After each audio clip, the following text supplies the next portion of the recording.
We usually think the end of the world is something huge and loud: explosions, monsters, final battles.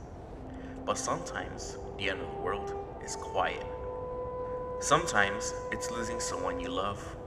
Sometimes it's trying to talk to your own child and not knowing how. That's how God of War begins. Not with war, but with a funeral.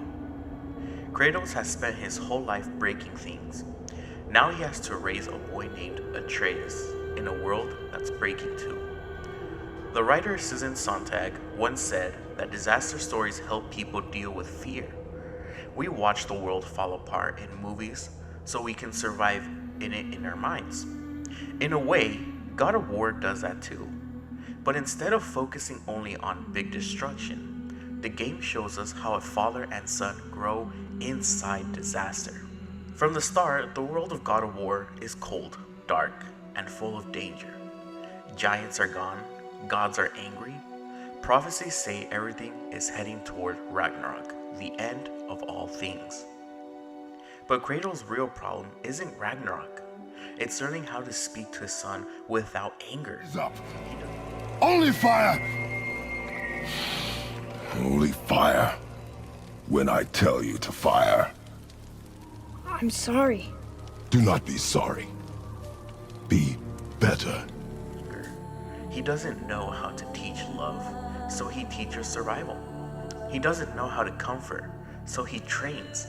He doesn't know how to open up, so he stays silent. And Atreus feels that silence. He thinks his father doesn't trust him. As he grows in strength, he wants answers, choices, and respect. The danger in their story isn't only the gods they fight, it's what happens if they don't learn to understand each other. When Atreus finds out he's a god, he becomes proud and careless. He starts acting like the very gods that Kratos hates, those who take and destroy without thinking. And when Atreus gets sick, it's not just a physical illness, it's a warning. His heart and mind can't handle power without guidance. To save him, Kratos has to do something harder than fighting a monster. He has to tell the truth about his past. He has to admit who he is. That honesty is what heals them. Not strength, not weapons, truth. I'm a god, boy. From another land far from here. In God of War Ragnarok, they grow even more. Atreus becomes older and wants to make his own choices. He wants to help people instead of waiting for the world to end.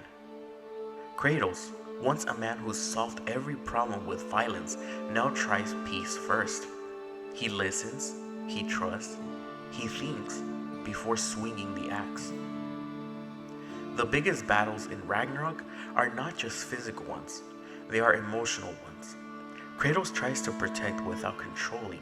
Atreus learns to act without arrogance. They don't escape the disaster, they grow through it. Now, there is still war, there is still loss, there's still Ragnarok. But something changes. Kratos refuses to repeat the same old cycle of anger and revenge.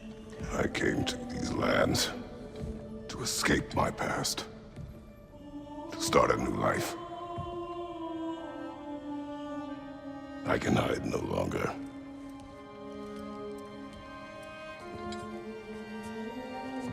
I do not want this war.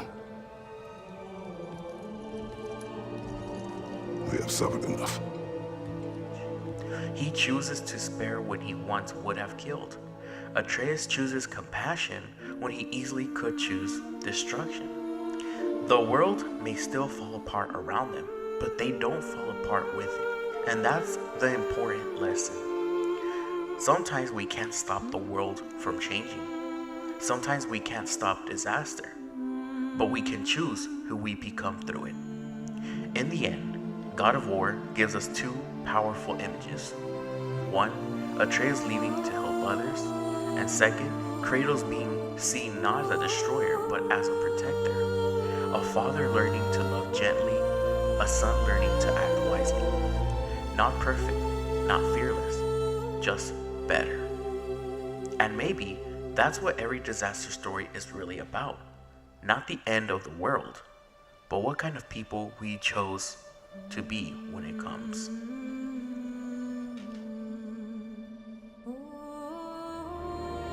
I am sorry. Don't be sorry, Father. Be better.